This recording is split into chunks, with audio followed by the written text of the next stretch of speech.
Viongozi wanaotumia madai ya ufisadi kukosoa serikali, akisema kuwa wakati wao serikalini walishindwa na majukumu yao. Ni watu ambao wamekuwa mawaziri, wamekuwa watu wakubwa serikalini miaka karibu 30, hawakujenga barabara, hawakuunganisha stima, hawakuwa na mpango yoyote. Saa hizi wameenda kujificha katika mambo ya ufisadi.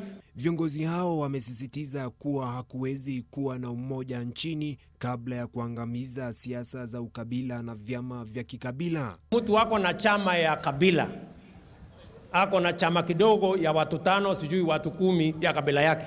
Alafu wao ndio wanatupatia lecture ati vile Kenya tunataka kuunganisha watu. Wewe utaunganisha watu namna gani na wewe unaendesha chama ya kabila yako?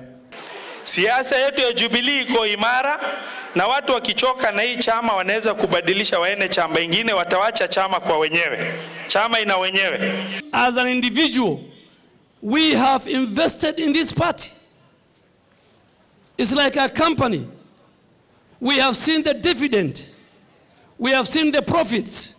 And we will not allow that. I am one person and I will be counted.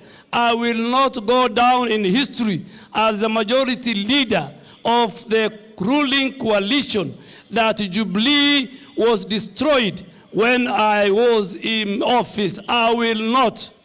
Kila upande unajipiga kifua, huku ikidhihirika kuwa hali si shwari tena ndani ya Jubilee.